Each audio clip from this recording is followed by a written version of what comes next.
All right, thank you very much, everyone, and good morning. Good Hope, thank you for having me here. And also in March, we had a very good conference, very good work you're doing. So my name is Brian, I'm from Kenya.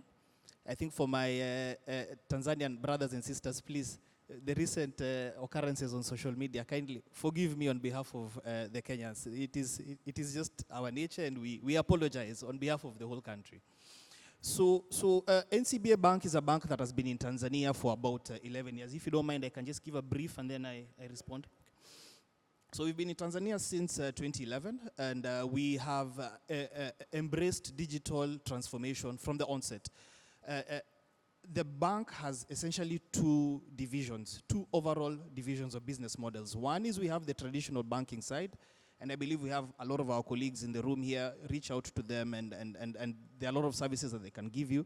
But then on the other side is we have a fintech wing of the bank, fintech formally registered in Kenya, in the process of the same in Tanzania. And essentially why the bank made that decision is purely because of the conversation that we're going to have today. Digital transformation is a must-have for any bank that wants to survive in the future. And some of the products we have in Tanzania are things like Empower. So we partner with telcos and fintechs alike since 2011 to date. And several other products or several other partnerships. We have the same format of partnerships in 6 other African market countries. And I think for me is we have grown to the point at which we have purely because of partnerships and purely because of digital transformation. And if you go to our website, one of the main things you will see there is, in terms of our objective, is to be the financial services partner that inspires your growth. So partnerships have got us to where we are, and it is what will get us well into the future. So just to address one of the question that you've asked me,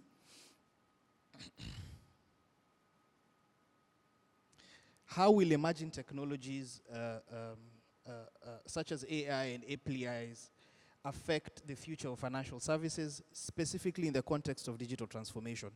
So maybe just briefly, in the past, what determined your growth as an organization, as a bank, as a fintech, was purely things like competitive advantage, efficiency, issues like predictability.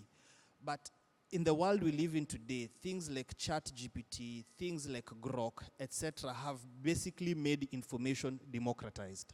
There is no use case that we will talk about here today in the panel that guys in the room have not heard of.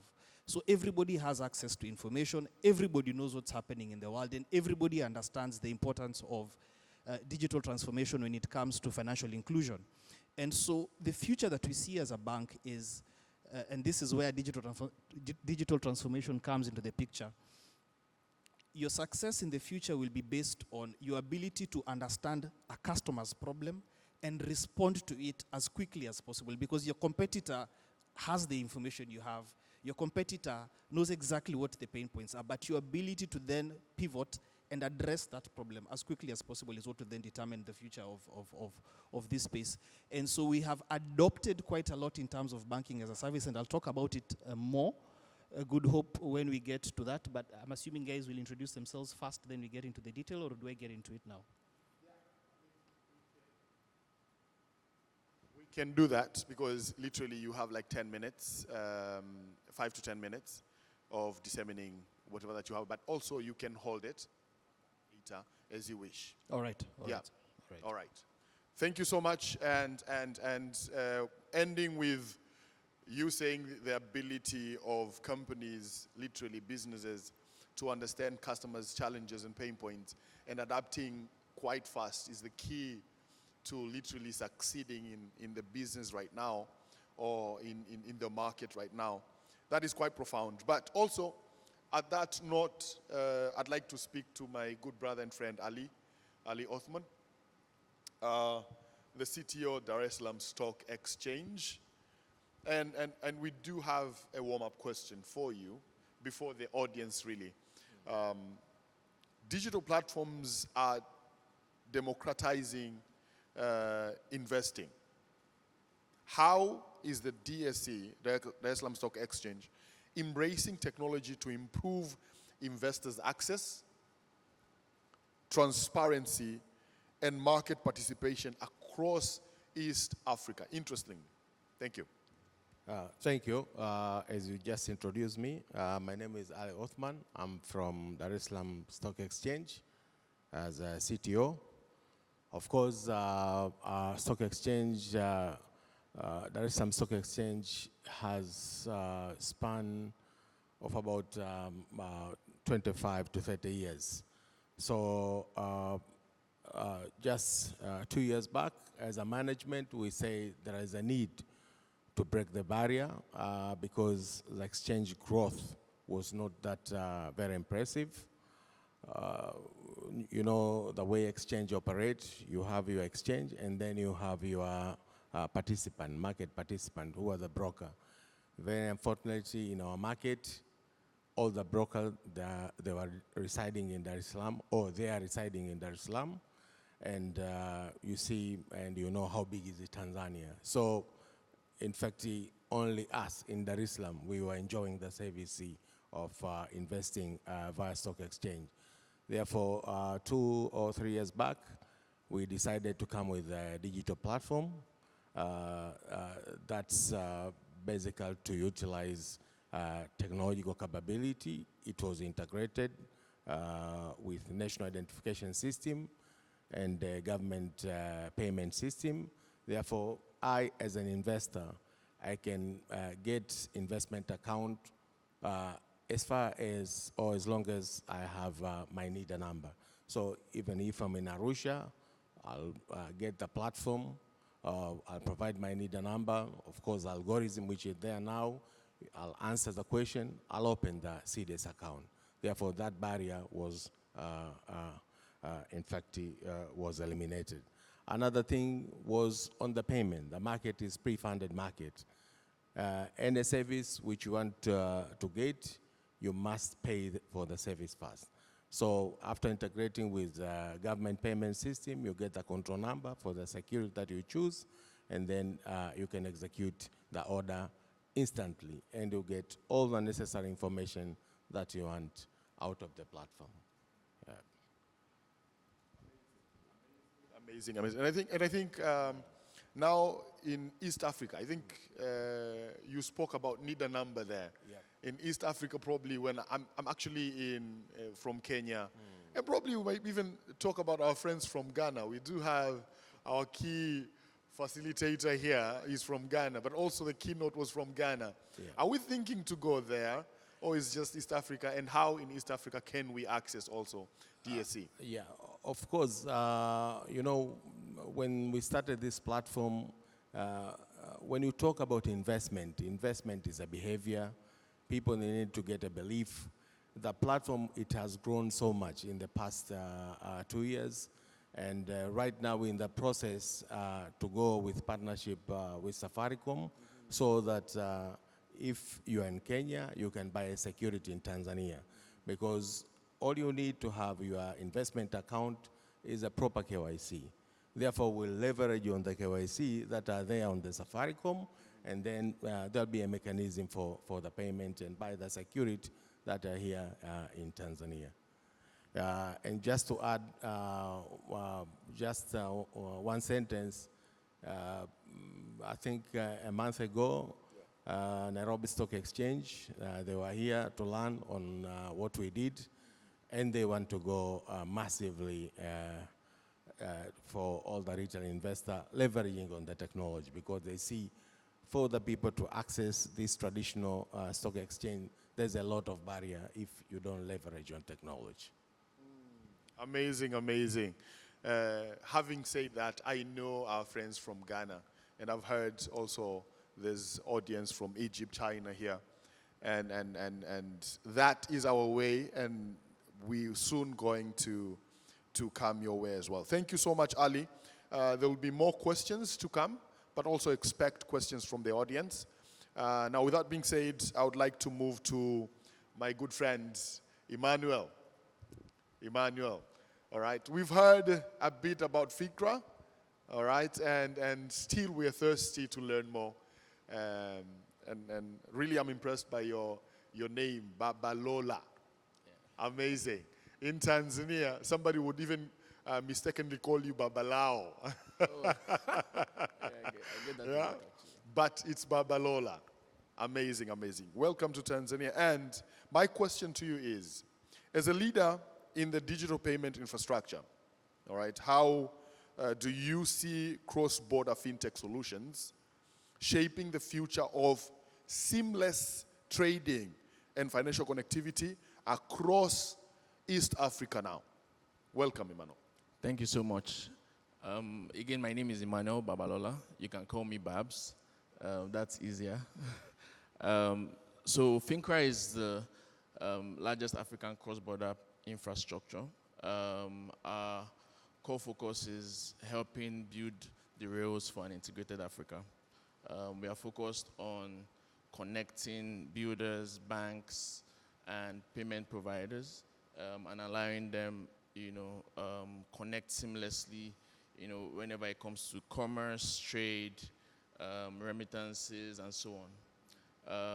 We've been doing this now for over the past 6 years, and we've grown really fast because of the experience in the team. Today, I think the question you've just asked is one that is very close to heart, and one of the biggest things I think is important to mention is just even let's talk about what like cross-border trade in Africa really means. If you look at the broader spectrum, Africa ranks lowest when it comes to intercontinental trade. In Asia, Europe, North America, and so on, you'd see an average of at least 50% penetration when it comes to trade within the continent. In Africa, we have around 16% in terms of trade within Africa. And this is $1 trillion market, basically, right? So we have a lot of trade between Africa and the rest of the world, rather than even within African countries. So this is a problem that we are very passionate about solving. And we think that, building innovative solutions, with entrepreneurs, builders, banks, is one of the key things to do to solve it. So 2 things I would say we can do to solve this problem of inter-African trade. Obviously, we know the Africa Continental Free Trade Agreement is already on, and that is something that potentially will unlock so much for the continent. The simple way I would answer this question would be, first of all, giving an example. Let's say a Tanzanian business wants to buy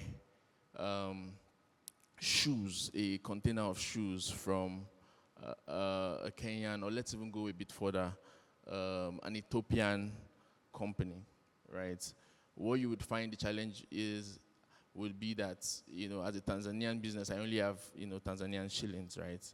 And I have to now look for a way to send either the local currency of Ethiopia or send dollars to the country.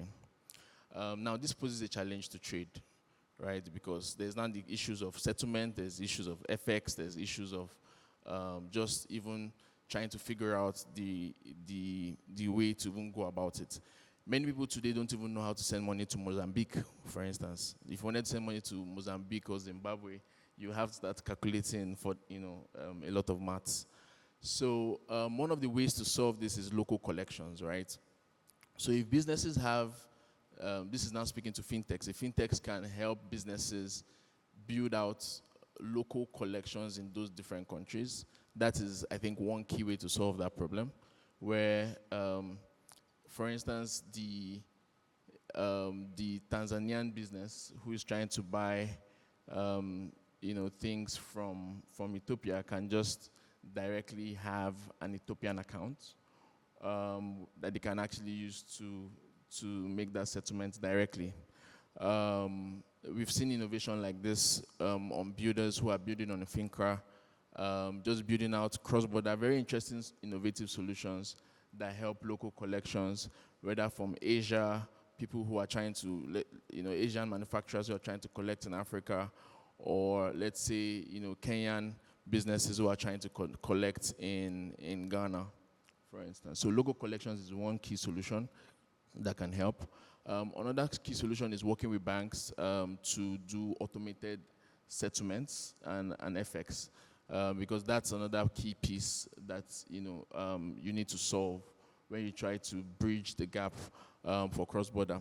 There are a bunch of people trying to solve this problem. We have guys like PAPS, we have guys like even Finca as well. So these are the challenges we've taken on to solve, and just helping more businesses do trade amongst African countries is the key piece to unlocking Africa's economic freedom, because you can't have a prosperous economy if you don't trade with each other, basically. So solving the trade between one African country to another, and just making the movement of value as seamless as possible is a joint collaboration amongst all stakeholders that we all have to do. We have to move Africa from 16% intercontinental trade to at least 50%, like the rest of the world. So yeah, those are some ideas that I have on that topic. Babs, honestly, did I mention it right? I mean, correctly, pronounce it right. Babs, right?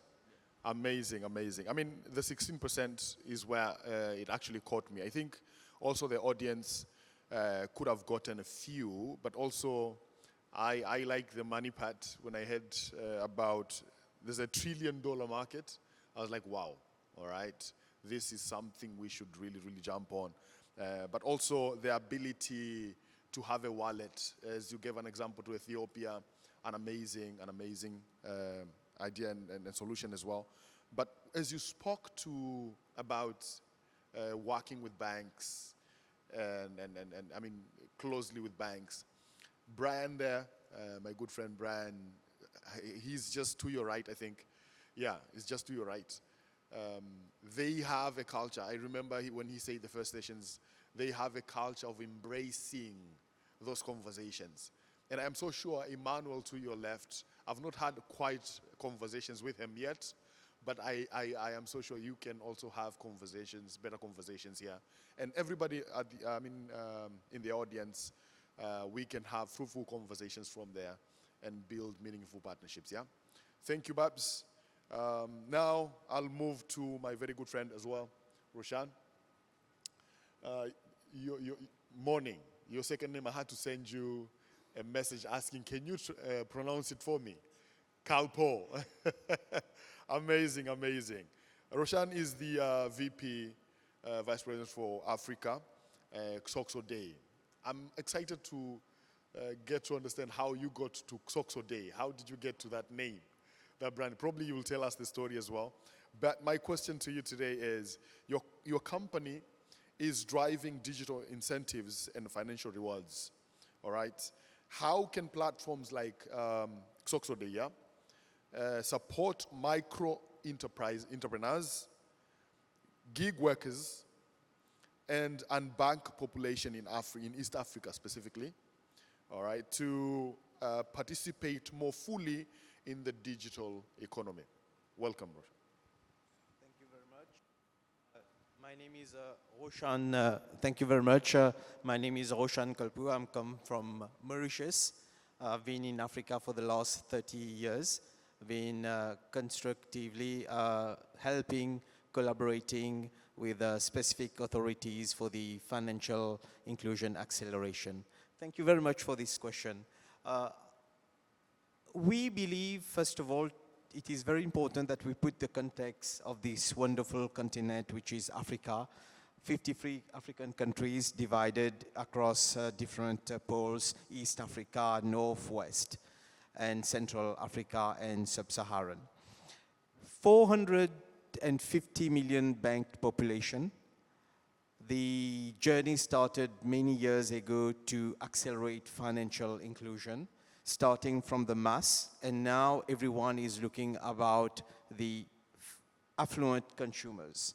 Connecting the dots means, how can I bring the connection between the end users, the gigs, and the entrepreneurs, as you mentioned, into accelerating the growth rate of financial inclusion and adoption of digital assets, banking products, and investment. And Xoxo Day XOXO Day, which is highly rated by Gartner, came with loyalty and rewards using generative AI for entrepreneur, SMEs, end users, and also for the gigs in terms of the bank and non-bank population to accelerate this key challenge on our wonderful continent. If you read the recent McKinsey report, World Bank report, everyone, the radar is on our continent with regards to the acceleration of financial inclusion. Why? It is the only continent in the world where the youth segment, which represents the future, is the largest one in the world. So they require something that motivates them to adopt something like digital transformation, a mobile app, and everything. And that's where then loyalty rewards come. When we speak about the unbanked population, which is not a matter of concern, it's on the right track to make them, there is the concept of gift vouchers, gift cards. How do we help them to enter the bank population gradually and give them, keep it simple, medium of doing money remittance or transaction? And that's where then gift cards come. When it's come to SME, which is one of the area which is very progressing actively in Africa, connecting SMEs with the end users, whether through central bank, national switch, or even banks, leading banks, when it's come to digital transformation, the key pain point has been how these SME can be visible about their products, how they can give me in real time about what product they are selling, where, and whether they can be giving me offers when I'm paying either by mobile money or card or by e-commerce. Yes, it is still a cash continent. We don't deny it. But to move gradually to cashless, we have our own innovation that we are providing to the African continent. East Africa, North Africa, the principle of making it happen to these three equations, which is the unbanked and banked population, the gigs, is there, but with a different dimension to be given. Because the needs is there, but they want it differently. And that's where gift voucher, you have got the loyalty reward with generative AI, SMEs with regards to the offers platform that helps to do it. But one thing at the heart of it is the motivation of the resources, of the staff. And we came across something wonderful rated by Forrester Gartner among the best in the world, which we call staff recognition, engagement, and reward using generative AI. As much as we want to push innovation with a purpose on our wonderful continent, based on the three acts that you mentioned, we have to motivate the talented Africans to do that. And that's where then the staff recognition reward solution comes to address it, coupled with the initiative taken from a regulatory perspective.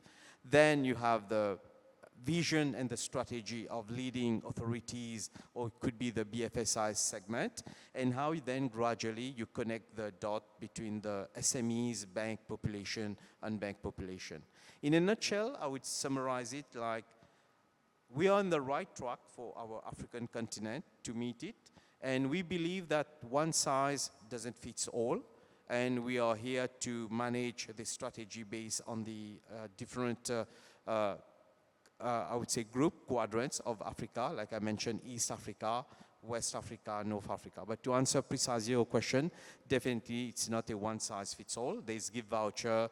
There is a lot of loyalty reward platform that we have brought to African continent to meet that ultimate final touch to accelerate it to 20 to 30% growth rate, rather than to be between 5 to 10%, what we are seeing across those quadrants. Thank you very much. Amazing. Round of applause for Roshan, please.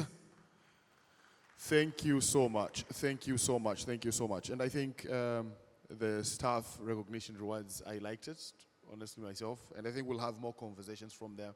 And probably people from the crowd as well will have conversation from there with the products as well. Thank you so much, Roshan. I hear you said in the beginning was Zozo Day, then Exo Day. Yes. And we say Xoxo Day. Yes. So since we also do business in America, there it's more known as XOXO Day. Whereas on our wonderful continent, I prefer that Zozo Day. Zozo Day. Zozo Day. The name was defined, I would say, to be a layman language, very easy to be known. Why it is XOXO Day, I have not yet figured it out, but definitely behind the scene has been the conceptual expert about that name, which I'm going now to ask them, because that's a very good question. But the brand name is flying. But at the end of the day, it's the people around an organization and the solution that you bring that makes the whole difference. Amazing. Thank you so much. Thank you so much. Now, the CEO, Uchumi Bank, Samuel Wado, we are delighted to have you here today, learn from you, and gain a few insights from your experience, rich experience in the banking sector. As a local bank deeply connected to grassroots communities, yeah? What fintech partners and innovations are you exploring to bridge the gap between traditional banking and inclusive digital financial services? Welcome. Thank you. Thank you very much. Just to introduce myself, I'm Samuel Wado. I work with Uchumi Bank. As he has mentioned, Uchumi Bank is a local bank that has been established 19 years back. It started as a small bank. Currently, we are now at the middle-sized bank. We are operating, now we have a balance sheet size of around 75 billion with a client base of 44,000 plus that are directly connected to the bank. And we also work with a grassroots community who organize themselves in groups. So we have around 3,500 groups with an average members of 30 per each group. So if you total, we have a population of around 100,000 plus a population that we are working with. So back to the question, if you look at the size of our bank, we operate with a grassroots. So saving a population of 100,000 plus with 4 branches that we have, it is a big challenge to be able to save them because of the limitation of the size and the coverage that we have. Therefore, without working with fintech, it could not be possible to be able to save that kind of population.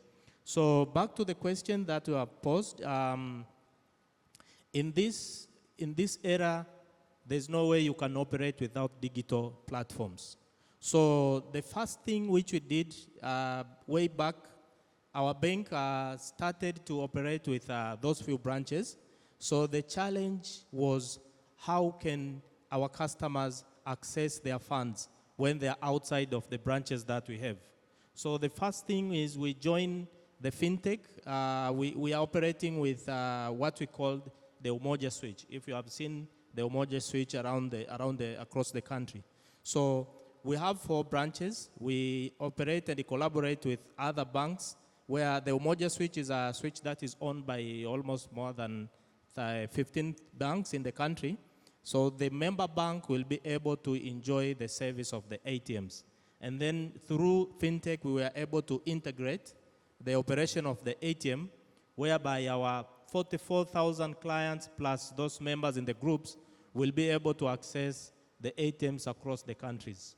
We have only 4 ATMs, but our clients are being able now to enjoy 2,400 ATMs across the countries through that integration which we have. So that is one of the milestones which we have, that first integration.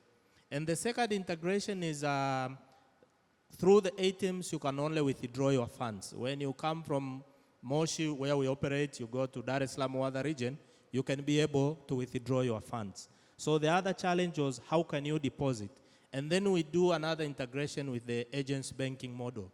So the agents banking model help our clients with the with the same ATM cards. You can be able to visit the agents and do the deposit and withdraw at the same time. So that is the other integration which help our clients to be able to access their funds or to make deposit when they're outside of the banking premises. So that integration is helping us to slowly transforming the traditional model banking to the digital banking model. The other things, we work with groups, and we have farmers that we are working with. And those farmers are living in a very remote areas where most of them, they don't have bank accounts. They don't even have mobile phones. So what we did is to, we have one processing plant, the milk processing plant in rural village in Kilimanjaro, where they are saving almost more than 1,000 farmers. The farmers were delivering milk to the plant, and then they are being paid cash at the end of month. So one of the challenges that they were facing, the cash delivering was being done, the physical cash was being paid through the use of boda boda.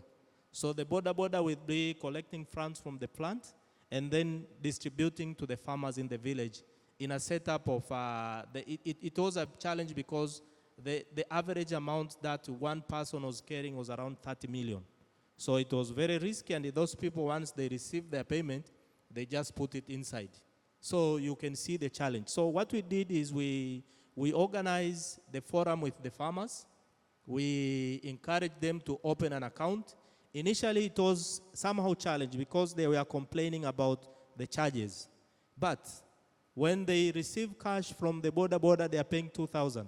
So when you connect them to the bank, the charges was around 1,500, 600. So it was only about the literacy.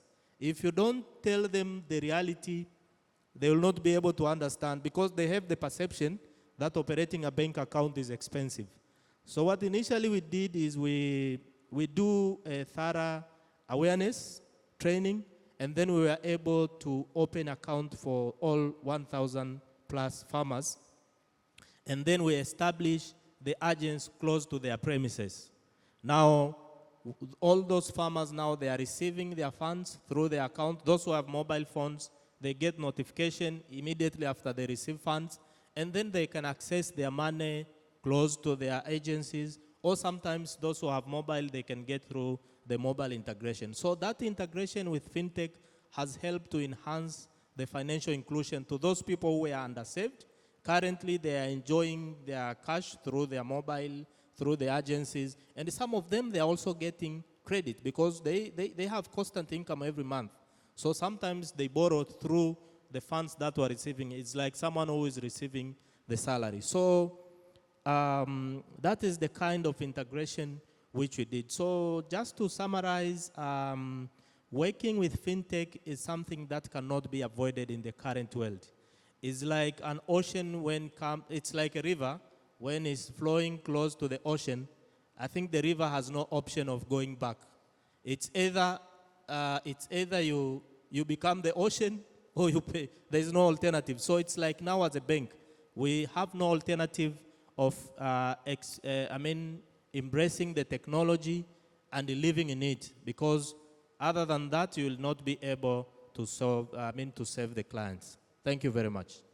Thank you so much, Samuel. Thank you so much. Round of applause for him, please. I mean, I like the fact of how you guys see opportunities and solve the challenges from not only the solution itself, but also tackling the education part of it, the literacy part of it, to educate why it is important. And I like the statement that you ended with in terms of working with FinTech can be avoided. Yeah, and that is a realization. And that's why we're all here today. That's why we're all here today, to cement that, that thought. A question before I give an opportunity to the crowd, and I think our moderator is here. You just raise your hand and he'll reach out to you and give you the mic. So you can ask a question to these top minds here, the panelists. You can mention them or point direct to them if you forgot their names, and you ask your question so you can be helped. My first question, as you raise your hands, I mean, as you said, transforming from traditional to digital, yeah? With the ATMs, there's an opportunity now to deposit. And as we deposit, we know withdrawal has a limit. Does also deposit have a limit? If we would get to learn from you today, Samuel. As we deposit, what's the limit? How much can we deposit in terms of limit? Karibu. As he answers the question, the crowd, you can raise your hand and ask any question from the panelists. Yeah, thank you very much. As you have mentioned, deposit has limits, and for the agency banking, the deposit, the limit was around 5,000 per transaction, but you can do the multiple deposits, and it depends with the size of the agents. Some of the agents have more limits depending on the risky profile of each agent and the location, because some of them are located in a very remote area. So if you put the higher limit, you are putting them at risk. So the limits depend on the location.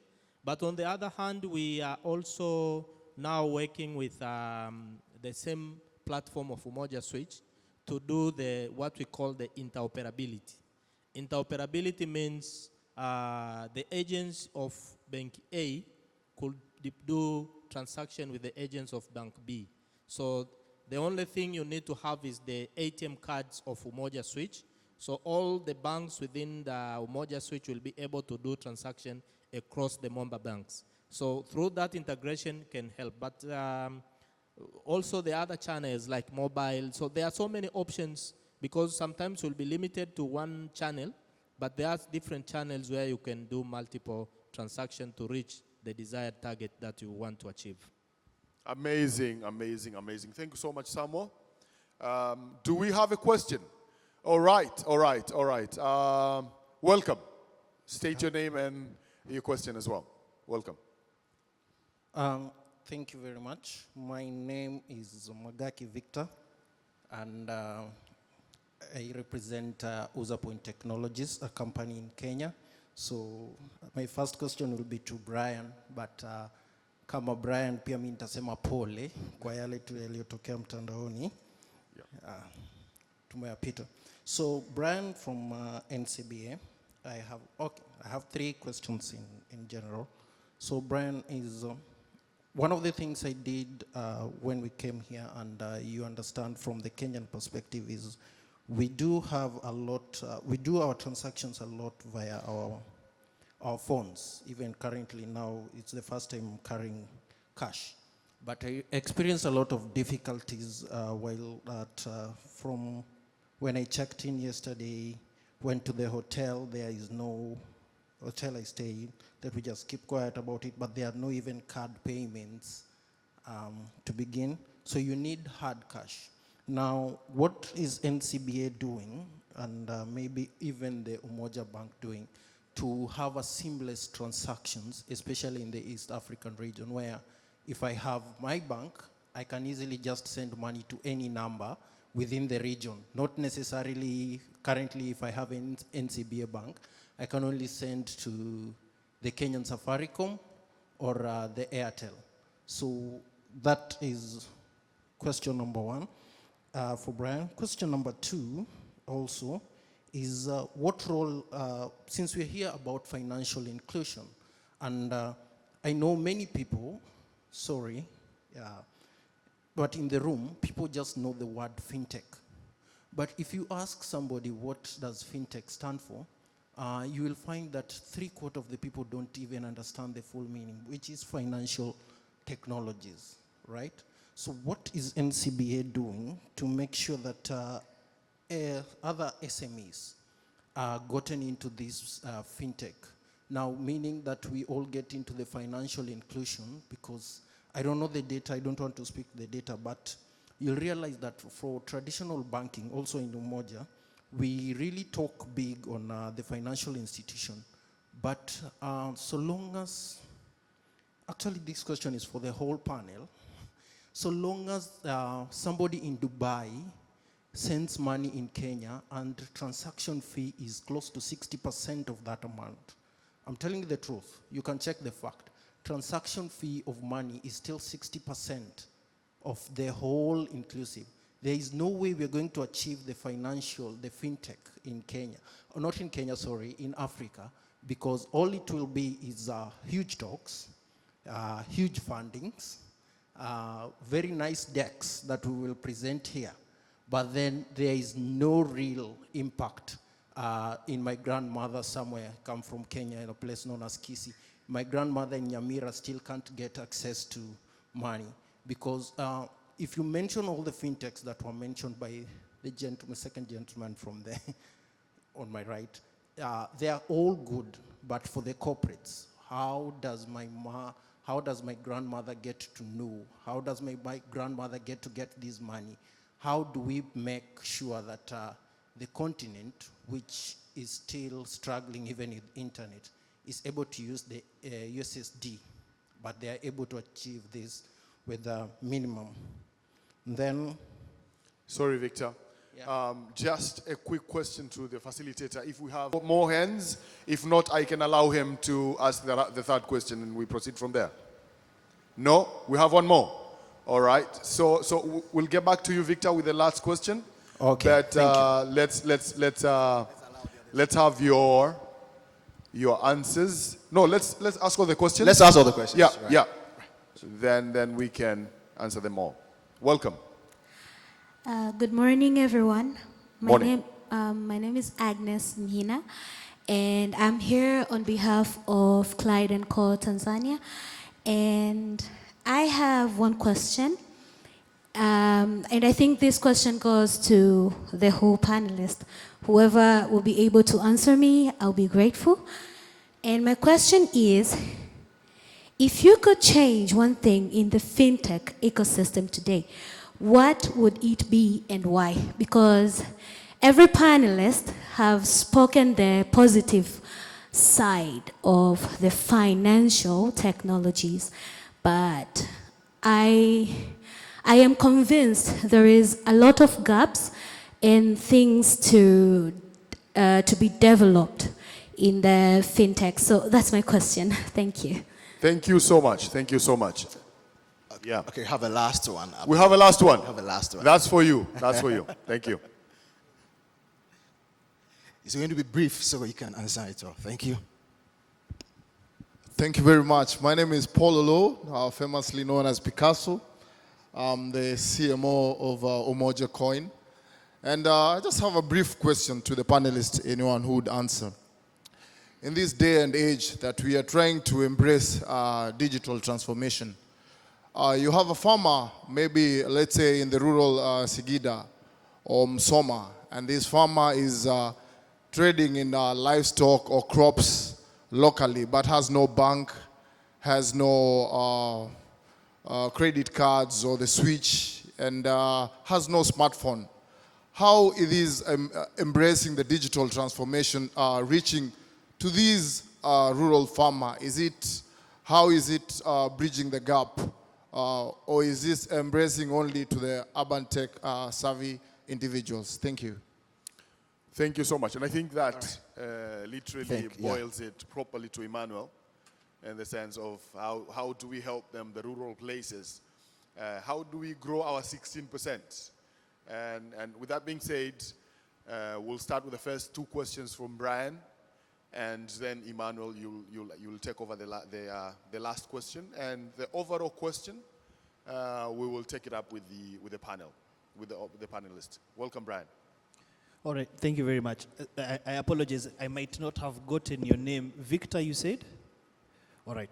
So then, essentially, the questions are two. Number one, cash circulation, and number two, cost of payments.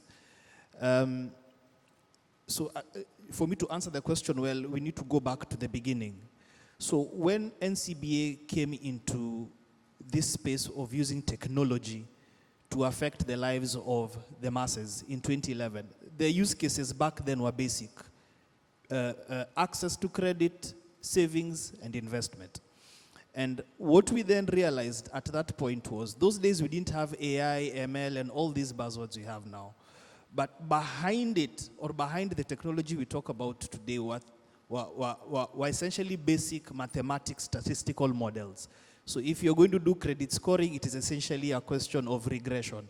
If you're going to do segmentation modeling, it's essentially a question of classification. If you're going to do collection and recovery scorecards, it's essentially a question of clustering. So back then, when mobile money began, we were the first bank to design the trust account framework that everybody uses today across all these mobile money networks.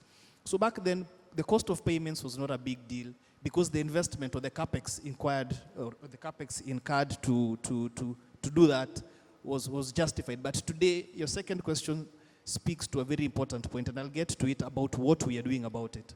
When it comes to cash circulation also, your experience in Tanzania is as you've said, but think about when mobile money began back in your country in 2008, 2011. It takes time for a market to fully mature to the level where you have adopted digital payments across. And I think the same thing is across, it's an African problem. Cash circulation is well over 90%. And that is why we are all here, because the more you digitize that penetration, the more value you can earn from the market. So I think we are doing the right things, the regulator, etc. You do not need to move money from Kenya to Tanzania to a mobile money account or through bank in order for you to do a transaction. If you look at our pay stack, our tech stack and the sort of services we offer, payments is a space that we are now getting into. But when we began, as I said, it was purely financial services, credit, and the rest. Yeah. From a cost perspective, I'll get to it, but I think, good luck, if you don't mind, maybe I'd asked for just a few minutes when I was introducing to just give a brief of where we are. Okay. So when we began back then, financial services, etc., customers have been very good to us. We moved to Uganda, deployed the same technology. We moved to Tanzania, we moved to Rwanda, and Ghana we are moving into this year. And so from then to now, 40% of the bank's profit comes from the digital business.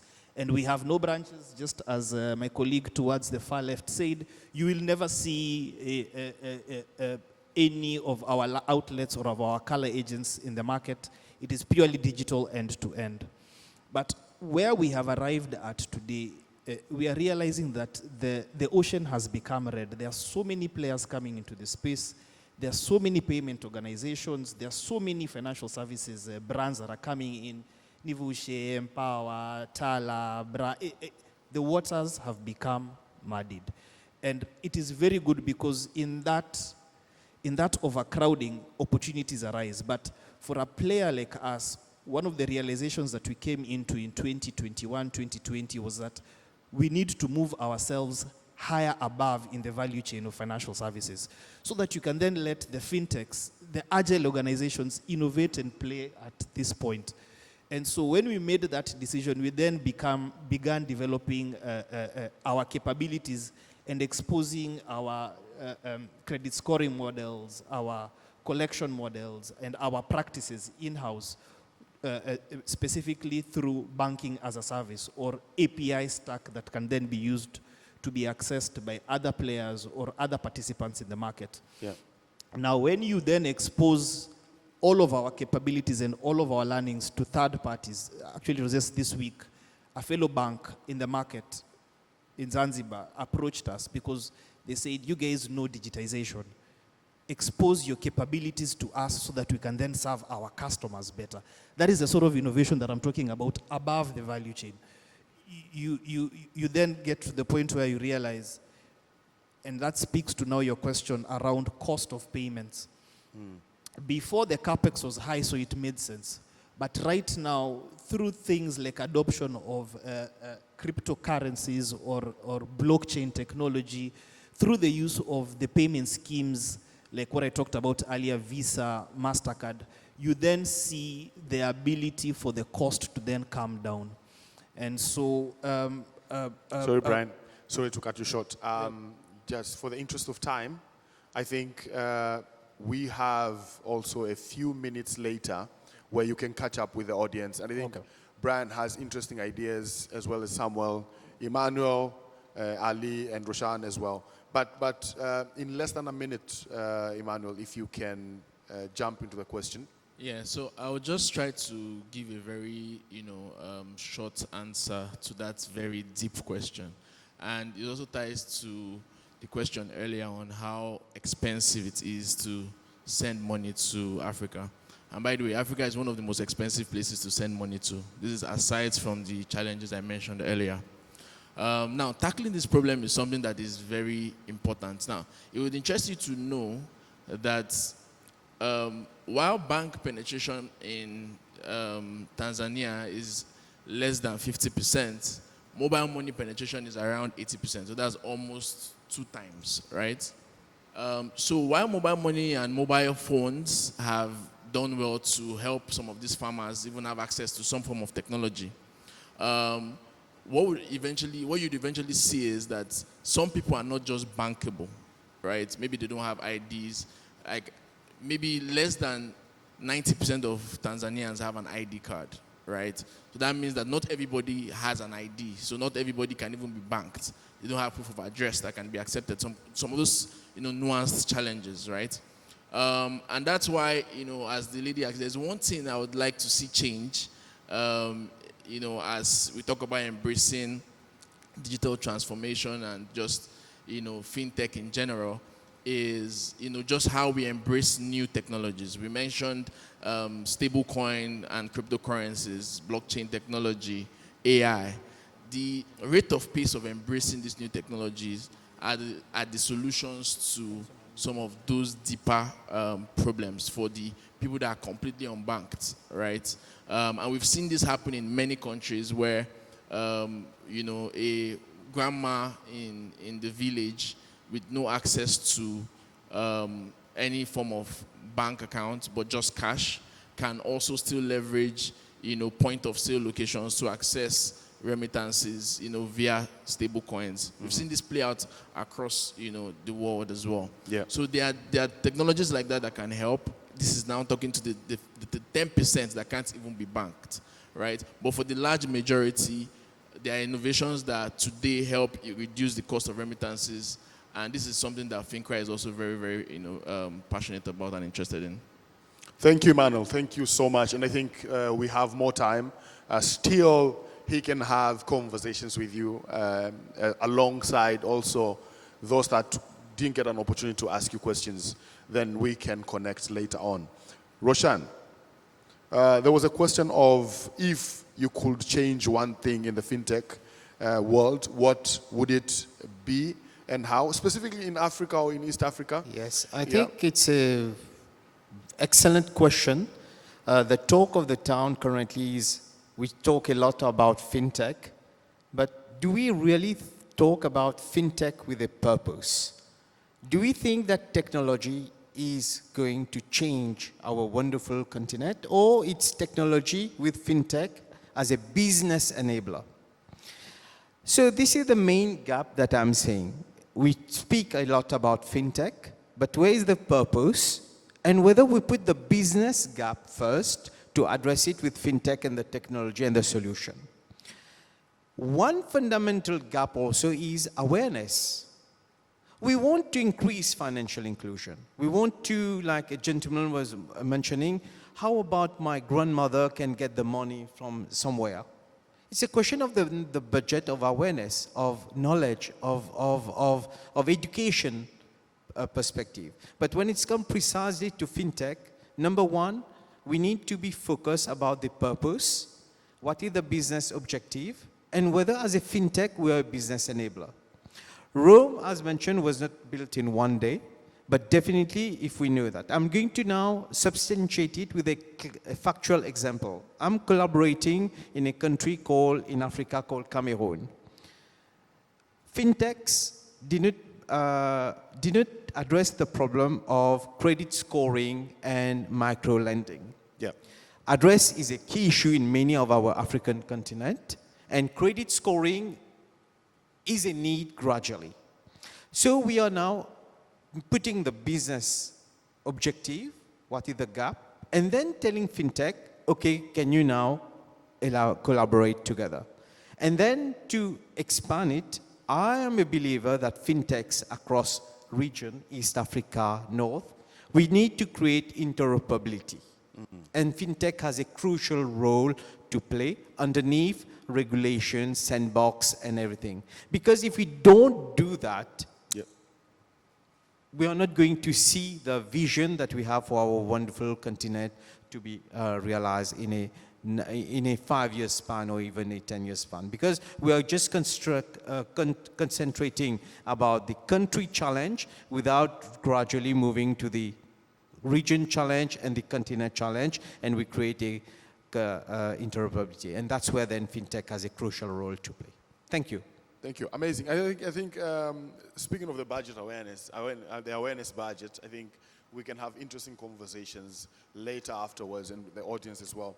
But with my two good friends, Samuel and Ali, just in one statement, what one bold FinTech transformation can we expect to see in Tanzania or in East Africa by 2030? In one statement. Welcome. To me, what I can say, like previous speaker just said, we need FinTech society or this FinTech organization to come out with a solution that are solving our problems. We can adopt it, we can talk about many big technologies that we have in the world. Surely they'll come to us, but we have so many things that we can do today. If we talk about financial inclusion, there are so many things that have been doing manual out there. Like all these revolution that has come into Tanzania, they started with one small company, Max Malipo, and you see all these wonders that they have come. So they need to really go into the problem that we have, and for sure by 2030 we'll be into the next level.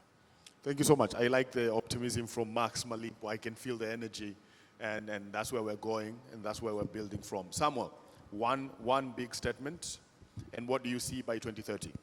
Thank you very much. Personally, I think for the Tanzania, we have done, our central bank has done integrating the payment providers through what is called TIPS, the Tanzania Interbank Payment System, instant payment, whereby all the payment providers pass through that platforms.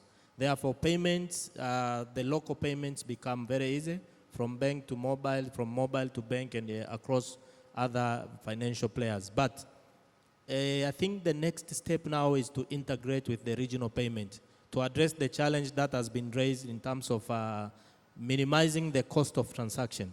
So if those local payment platforms could be integrated with the international payments, I think in the next few years we'll be able to reduce the challenges of the payment cost that are encountered for all players. Thank you.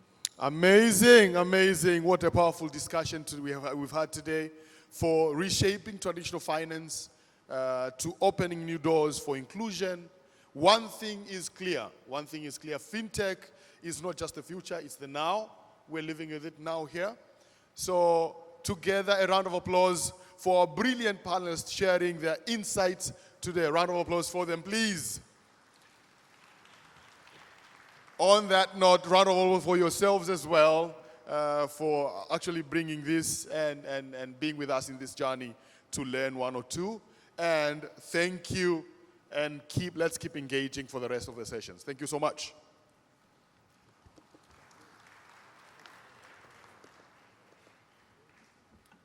All right, let's show them some appreciation as they take a group photograph. So, going now, Good Hope.